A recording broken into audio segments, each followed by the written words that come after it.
from breakthrough strategies to game-changing innovations and cultural shifts. You'll discover the lessons that drive real impact, and we'll dive into the moments that changed everything. Welcome to The Missing Piece with April Reed.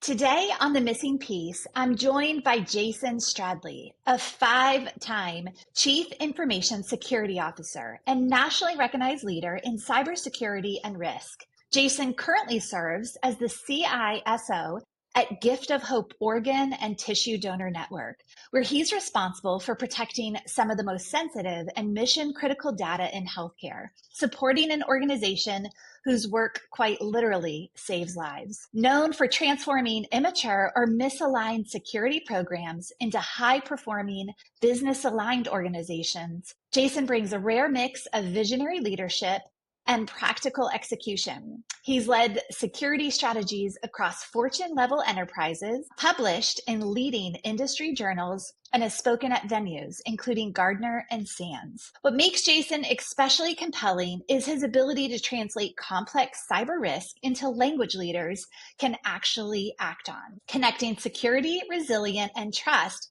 at the highest level of an organization. I'm excited to welcome Jason Stradley to the Missing Piece podcast. Thank you, Jason, for being here. Well, thank you for having me, April. I'm really looking forward to this. I am really looking forward to it too. So to jump right in, 5-time Chief Information Security Officer, how did that journey even get started? Tell us about you, where you come from, and how you even got started on this incredible journey of yours. Well, I got started it was a complete accident. I'm actually a college dropout. I dropped out with one semester left, and why I did it is a whole big other story. But I will say I came home and let my parents know that I wasn't going back. And my father, who was in the military for 26 years and was really like, hey, looked at me and said, okay, well, what are you going to do? And being the little smart, 19-year-old that I was, I looked him right in the eye and said, I don't know, Dad, something will come up. Didn't go over too well, but I started working in nightclubs as a bouncer by night and started working in a gym during the day. And I met a guy there who was a network engineer with a company that's no longer around. And we kind of hit it off, and a few months went by, and every once in a while I would see him talking to somebody else in the gym about what he does. And you could literally see their eyes glaze over within about 20 seconds, having no idea what he's talking about. One day we got into a conversation about what he was doing and some things he was working on. And all of a sudden, after about 20 minutes, he looked up and said, Jason, do you know what I'm talking about? And I go, yeah, for the most part. I mean, you lost me there about this, that, and the other thing. But I said, yeah, I got it. I got most of it. And the other stuff I know what the questions that to ask to clarify. And he said, wow, you want a job? I go, well, what are we talking about? He says, well, the New Jersey office needs another network engineer, and I can get you an interview in 2 days. I go, yeah, let's try it out. Let's go see. So I went up to Hackensack, New Jersey. I'm originally from New Jersey, and had an interview. And they hired me right on the spot, because I knew a few things, and I was like, really? I know binary math, so you're going to hire me? Wow. Okay. Maybe college was worth it after all. So we started there as a network engineer. I liked it. I had tremendous freedom because I was out in the field, and I did that for a couple of years. And then I got another job with one of their customers, and I became more of a network architect, network manager type. And in those days, I mean, this is quite a while ago. So in those days, network management tools were almost all Unix based. So by default, I had to become a Unix sysadmin in order to manage my network. So I picked up that skill and did that for a few years. And then I did some consulting for a while with a company up in Massachusetts, and we ended up moving to New Hampshire. Did that for a few years. And then a person that I met there who I became great friends with, and he was one of my best mentors, went to a cybersecurity startup. And about a month in, he called me up and says, Jason, you really want to come over here? And we're doing some really cool stuff. And so I did. I made the move, and I've been doing security ever since. I did that startup for a while, made a little money, went and changed jobs. And since then, I've been in I've been in and out of consulting. I've been, a a security engineer. I've been security analyst. I've been security architect, chief engineer, chief architect, deputy CISO, and 5-time CISO. So I've been able to see things from a lot of different perspectives because of my consulting and the multi-industry experience that I have. And I think it's really important that I had all those experiences because it lets me see things in ways that other people don't. There's a there's a real kind of expectation in this business that, well, and if you haven't done this for pharmaceutical, we're not interested in you. And I beg to differ. I bring a whole bunch of ways to do things that people in pharma have never done, not to pick on pharma, but just as an example. So I think all those experiences really help shape my overall approach to how I do the job over the years. Yeah. There's so many things that resonated with me and also inspired me on what you just said. What resonated with me was, being working as a bouncer. You go from working as a bouncer to a 5-time chief information security officer. It's like, wait, what? And so for the younger generation, I was waiting tables and managing the front of the house restaurant. And then I started training electronic health records all over the world, and then here I own a business doing it. And so it's like and it's like you can start anywhere. It doesn't matter. But what happened was just some sliding door moments for you, and you walk through it, and then you just continue to pursue. And that's, knowledge and understanding. And that's very inspiring. And I do agree that the more you have experience and exposure to multiple aspects, the stronger it makes you.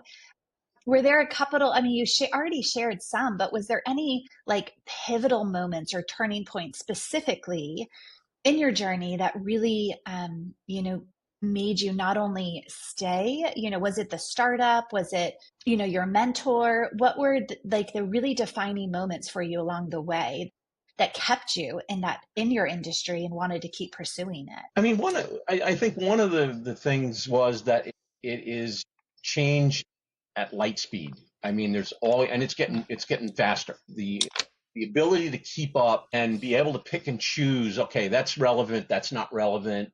That's not a science. That's an art that you only get better at by doing and making mistakes and going down a wrong path and saying, okay, well, maybe I spent too much time on that particular new thing. It's not really going to be all that big. Well, let's find something else. And I think that's that whole concept and ability of pivoting and not being afraid to fail. I've never been afraid to fail since I was a little kid. I mean, you try something, you fall on your face, you pick yourself up and you keep going. I've run into a lot of folks that just, they're very risk averse and very, like, failure is a terrible thing. Habitual failure, that's probably not such a good thing, but I don't know anybody who's successful who hasn't failed at some point. Some people multiple times. I mean, I've talked with people that have made and lost a half a dozen fortunes in their lifetime. And what do? They go find something else and they make another fortune. They're just, that's right. It's anybody, and you have to be open to things. I mean, I could have very easily, when that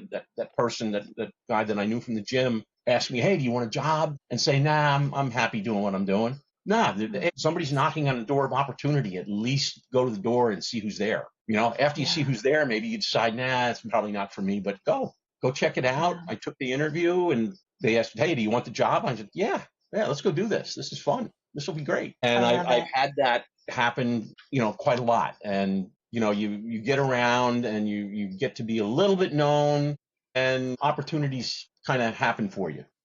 They do. You still got to do the work and you still got to put the effort in, but doors open when you do good work and people find out about it. So I'm just really fortunate that I've had that experience and had those things happen to me. It really is inspiring. Like, love what you're saying as a leader, as someone that has had a lot of success, as somebody that has continued to learn. So you are now a CISO at an organ donation center. Tell me more about that and how you kind of got brought to this organization. Because, talk about the security and sensitivity of patient privacy and all the risks that come with that. Tell me more about how you landed here. Sure. No, happy to. So in mid 24, I was looking for my next venture. And I was talking about some possibilities with another good friend of mine who I've partnered with. He owns a company, and I actually did some consulting for him over the years. So, we really have a good friendship. And he told me about an opportunity with Gift of Hope. He had done some work in there, had actually placed some people in there. And he said, hey, they're looking for CISO. And I said, I've never considered it. I don't know anything about the organ donation business. And it is a business. I mean, it operates. It's a nonprofit, but it's still, we've got a CFO, we've got a CEO, we've got a controller, we've got all of that stuff. We just do it to manage organ donation and all the things that have to happen in the background. There is an economic model that's behind that you have to really have a good set of accounting in order to move forward and stay in the business. So it sounded interesting. I thought it might be a chance to make a difference in another organization. So my friend made some introductions. I had a couple of conversations, and I actually started at the company as a contractor in August of 24. Really liked the organization, really liked the mission, the leadership team, the people that I met. So we made it permanent in March of 25, and I've been building out the program ever since. It's been a delight to be there, and I'm really glad I made the move. It's been good for everybody, so I'm really enjoying it. That's awesome. And I know I'm going to ask you some more questions around people that work at other healthcare organizations or setting up infrastructures or are the leaders. I know you pour into your teams and you do a lot of advocacy around cybersecurity. I don't want to get there quite yet, but I'm excited to kind of dive into more of your leadership style around that. I would like to know, before we get into all the details of cybersecurity, because this is such a hot topic these days, hotly in healthcare, is in your leadership journey, or as in your growth aspect and your success aspect, what was the missing piece, or what has been a missing piece for you that you unlocked or you tapped into that moved the needle for you, either personally, professionally? Do you have something that kind of comes to mind with that question? Yeah, absolutely. And it's something that I drill into the heads of everybody that has ever worked for me, anybody that I've ever mentored. And I found this out on my own early on,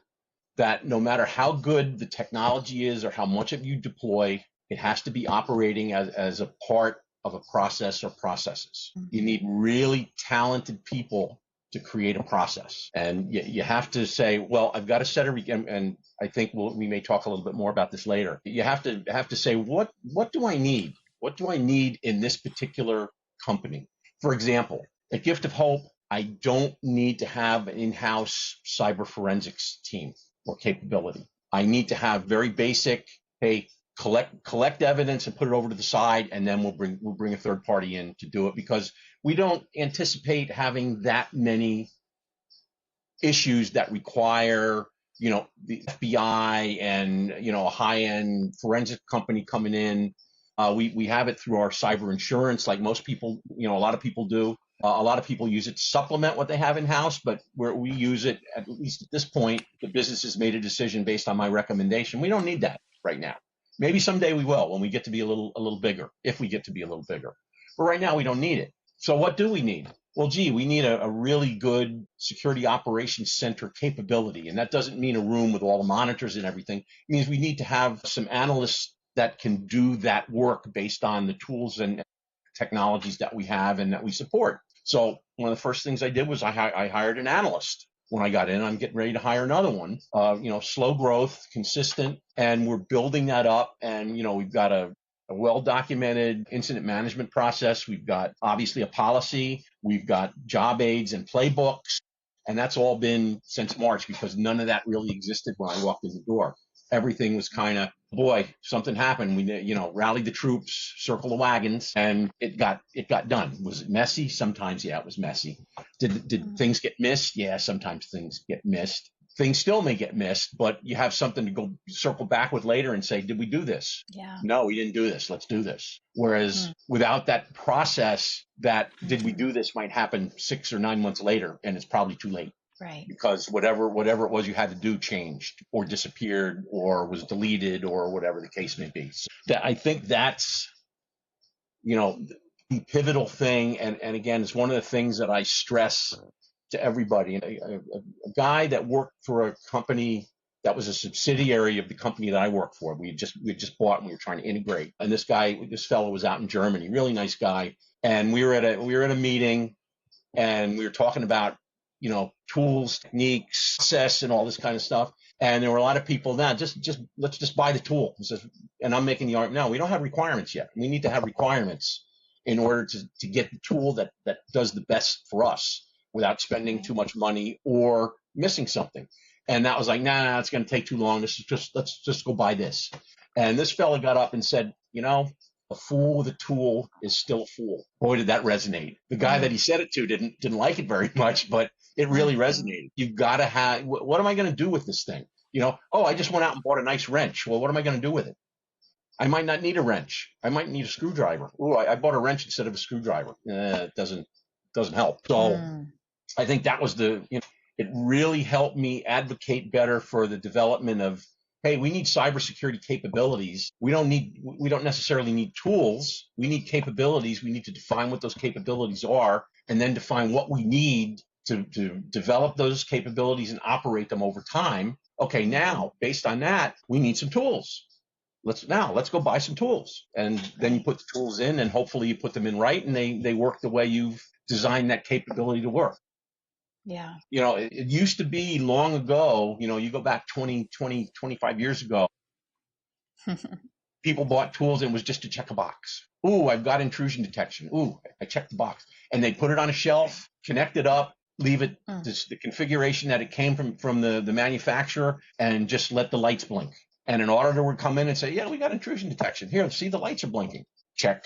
And I just bore that. That's just a terrible way to operate. So that's probably the missing piece for me. And I was really, really lucky to figure it out early on because I love technology, but technology does not alone solve problems. You got to know how to apply it. Yes. I love your passion behind it and really being able to see, like you said, the pain point, you can't set it, forget it. You can't just have it. You've got to really not only learn, but then every day be not learning, growing, analyzing, implementing, training, and do it again, rinse and repeat. So I'm curious, we work with healthcare organizations nationally and not necessarily in the cybersecurity realm, but what do you see as the biggest vulnerabilities and threats to date? We actually have a client right now that we're not only getting back online, we're building out, training, a lot of SOPs, implementing their EHRs because they got attacked and they had to go offline for a year. And then now, the fear factor that comes with it, it's that slow drip to get back online. So you would think here we would be evolved and that there wouldn't really be leaks or threats or opportunities. So yeah, what do you see current state are the biggest opportunities or threats for specifically healthcare organizations? Well, what I see right now as the biggest risk is actually the tempo of operations. And what I mean by that, especially in critical situations such as a patient that's just passed away and the work begins to recover an organ, transport it to where the recipient is. When that happens, there's so many people involved in that process and there's so much information created and exchanged. If the security process that's layered on top of that is too cumbersome, they're gonna circumvent it any way they can because they're trying to save a life. They could in that moment, they don't care that my two-factor authentication, that app on my phone, stopped working. They're going to do whatever they can do to get that organ out of that person, get it into transport, and get it to where it needs to go because it only has a certain viability time, and it's usually measured in hours. So I think that's the biggest thing. If those security measures are just too much, it's going to make their job so tough that somebody might die. So part of my job is to make sure that the user experience is secure, but it's as frictionless as possible so they don't see the need or have the need in the moment to circumvent the process. And it's true. I mean, you use the example of, organs because that's the industry that you're sitting in right now. But at the same time, it's operations no matter what, no matter in any situation. It's funny. I was actually expecting a technical answer from you. You know what I mean? I was thinking you were going to say, well, you need this, this, and this.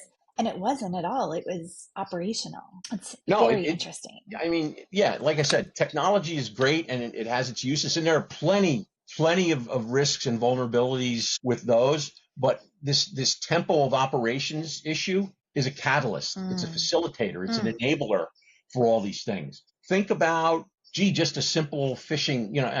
Some are simple, some are more complex, but just a phishing attack. Hey, you get the email with, yeah. hey, we're going to turn your Netflix off. Mm, And somebody in the heat of the moment, or gee, your clicks it. CEO needs you to do this in the heat of the moment Hmm. because you're over here, you're on the phone trying to get somebody's organ from A to B. And you say, oh, gosh, Hmm. CEO wants that click.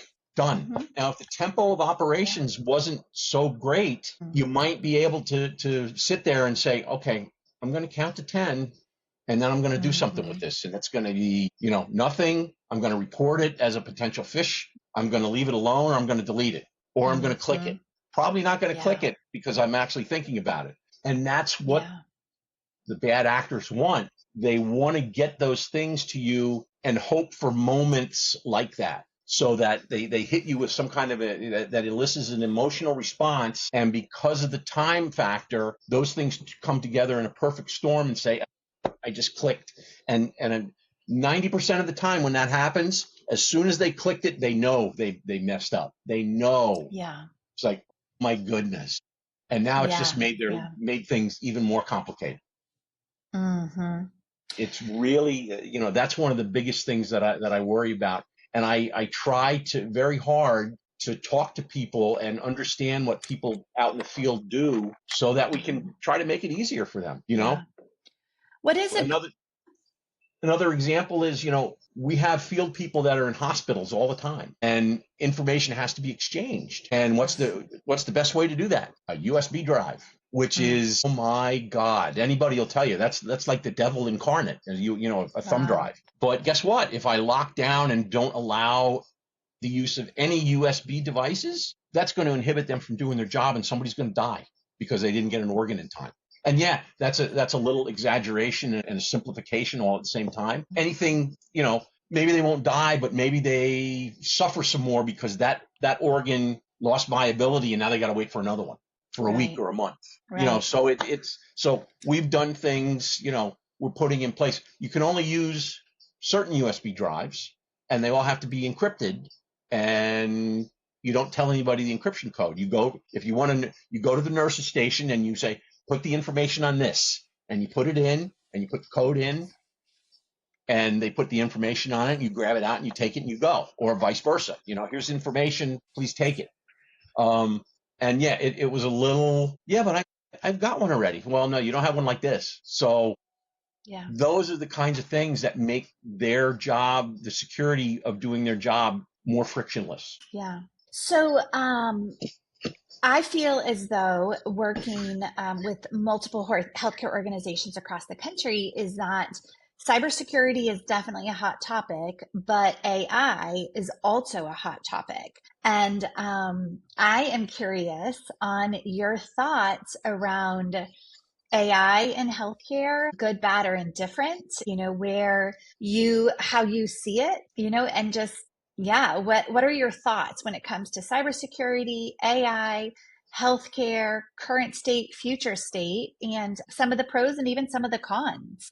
AI, what a topic. Gee, I mean, and I'll give you the standard spiel that everybody starts with. It represents enormous opportunities and challenges. I mean, the opportunities to be more productive, expand knowledge, let people focus more on creating and interpreting as opposed to performing all the background activities that you need to do to get to that point where you're actually gaining wisdom from what you do. I think those are really, really significant and will become even more significant over time. The other side of that coin is the bad guys are using this stuff too, and they are increasing the efficiency and effectiveness of the malicious tools that they create and the malicious things that they do. So go back to the phishing example. One of the, in the very recent past, one of the things that we teach users to look at and people to look at in an email is look at the grammar. Look at the language, that how they're using the language, and grammatical errors and phraseology weirdness are usually what used to be red flags for this is probably somebody from, out of the country whose English is not first language trying to get me to do something. So it's definitely not the CEO because I know he knows how to speak English. Well, they're using AI now to craft those messages. And so the grammatical errors and the phraseology is perfect. So those red flags are getting, the using them as red flags is becoming a lesser and lesser tool for everyday people to say, I don't buy this. So we've got to teach them about other things to compensate for that. So I mean, that's an example of the bad side of the coin from AI. It's going to get to the point, and it's almost there, where all of this stuff is going to be wire speed, and things are going to happen so quickly that an analyst isn't even going to have time to really do anything except in some very specific circumstances. So that's where that goes back. And again, I'll go back to that's where the process has got to be really good, and the tools have to operate the process and not just put them in and let them go, because that's what they want. They want to find places where they don't have a process and they have weaknesses because they don't have process.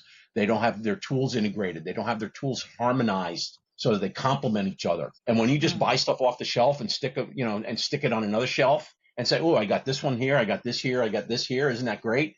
But all three of them don't know what the other two are doing. There's no integration or limited integration. And maybe they all feed back to a monitoring system, and the monitoring system does some correlation and all these kinds of things, which is great. That's what you want it to do. But it still doesn't give you the ultimate bang for the buck, so to speak. So I'm big on got to get them. If you put the money in to buy a tool, you better get the most out of it you can. Yeah. In regards to your leadership and your influence and your communication, you are able to communicate really well taking complex processes and, being able to communicate effectively to everybody in the organization or specifically your team. What's some of like the secret sauces you do with training or with, getting others excited or, being able to communicate and train effectively and getting them to buy in and constantly want to improve the process and learn and train?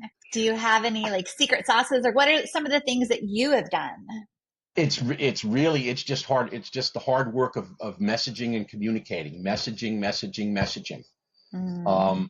It is, you've got to create and drive that culture that everybody's got a role to play in cybersecurity, just like everybody's got a role to play in office safety or factory safety. Don't walk under ladders. Don't do this. Don't, wipe the floor up when it gets wet. Don't dunk your hand in chemicals and then shake somebody else's hand. All of those things.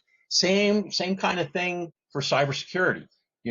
Keep my files clean, tag my files, know what's confidential, know what shouldn't leave the organization, know what's okay to leave the org. And if you're not sure, know who to ask. All of those kinds of things. So it's constant messaging. We had, Cybersecurity Awareness Month is October, and we had a campaign that started the last week of September and went right up to October 1st. And every day was some kind of an activity, videos to watch, podcasts to listen to, games to play, newsletters, announcements on splash screens on like your login screen and your intranet webpage when you open it up. Just constant. A quiz at the end of every week on some theme within, that was going over the month. And people that won the top three in the quiz for a week got an opportunity to be in a lottery at the end to win gift cards, which I, work with HR, and they said, oh, this is great. So it was really coordinated, and it was nonstop.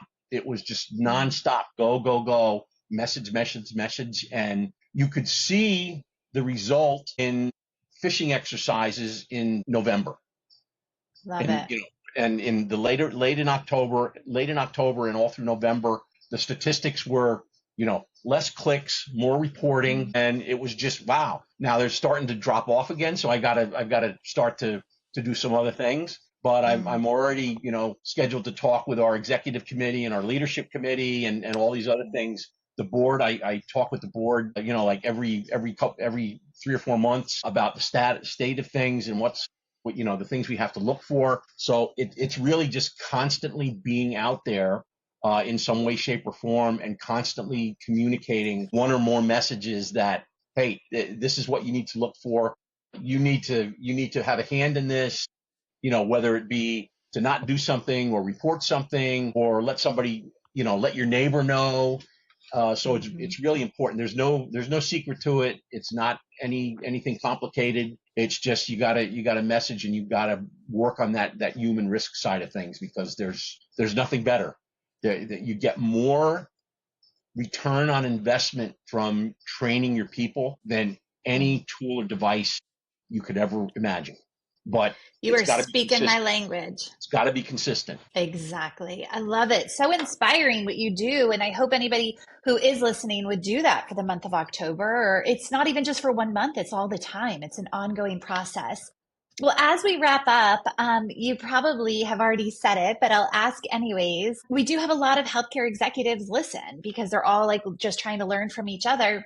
If they were to ask themselves, or they were to ask you, what is something missing in their security program, what would be one thing? Where's the first place you tell them to look? Like, what is, just say, if you, and again, you might have already said it, but just for whoever is listening, and healthcare executive, what's one place you would tell them to look in regards to their security at their organization? The first thing, and I've actually done this as a consultant. I've been asked this question, and I said, the first thing you have to do is look in the mirror and ask, Love it. what is your commitment to security? I usually get an answer, well, I get pushback. Oh, we're really committed to cybersecurity, blah, blah, blah, blah, blah. Okay, I said, so who is your cybersecurity leader? Oh, that's our director of cybersecurity. And I go, who does he report to? He reports to the manager of network operations. So he's so far down in the organization that he's got no visibility, he's got no clout, he's got no authority to do anything. So I said, and I said, okay, you just made my point for me. If you were really that committed, that person, you'd have that person have a seat at the table with the rest of you. Or maybe one down, depending upon how big the organization is. But having that person, and I'll use the office space metaphor, having that person at a desk in a basement with a red stapler is not a commitment to cybersecurity. That's the biggest thing. Look for a risk management program that includes cyber. So maybe it's a cyber risk program, or maybe it's an enterprise risk program that has cyber as one of its key elements. So what kind of governance processes do you have relative to cyber? Because you can have all these tools, you can even have good process. If you don't have oversight of those things, they're going to break, and no one's going to know about it. And there's going to be a breakdown, and that breakdown is just going to perpetuate. So I mean, those are three of the main things that I tell somebody to look for or look at. And then as you peel that onion, you get into more and more. But if the answer to all of those things is no, there's no commitment, and you don't really have anything. You've got some disparate activities going on that do certain things, anti-malware on your endpoints, and maybe that's it. Yeah, that's really, really, really good. I mean, I have so many takeaways. I want to wrap up with you. Is there anything that you would want to share that maybe we haven't talked about? And are you okay if people reach out to you on LinkedIn, and just, I'll include your information or your link on LinkedIn, maybe ask you questions or reach out if something resonated, if that's Absolutely. okay with you? Yeah, absolutely. Okay. Yeah. I'm not on there constantly, but I'm on there, 2-3 times a week, unless something Perfect. pops up and says, oh, I need to read that. Yeah, Perfect. I don't post a lot on LinkedIn. I post something when I have something to say, as opposed to repeating something that somebody else had to say. Yeah. So, and yeah, I've gotten some criticism for that, but I'm not trying to be a celebrity. I want to do the work, and Right. Well, you're obviously doing good work. I'm trying, and it really astounds me. There's some folks in this business that spend so much time posting on LinkedIn. I ask myself, how do they have time to do their job? If they can, if they're doing both and doing both well, my hat's off to them. But I know I couldn't do it. I could not spend all the time posting and be able to do my job effectively. I just couldn't. Right. Yeah. So, Well, thank you for being here. Thank you so much for your wisdom and for sharing. I know I was inspired for sure. And it made me even think, as a business owner, am I looking at the operations? I making sure the procedures are in place? Am I inspiring my team and making sure that, they're always so very inspiring? Thank you so much. Well, thank you for having me. This was great fun. I really enjoyed it. Good. Well, thank you. Thank you. Every leader has a story, and every story reveals another piece of the bigger picture. What if the missing piece wasn't something you had to find, but something you were meant to become? Subscribe, share, and keep leading with intention. I'm April Reed, and I'll see you in the next conversation on The Missing Piece.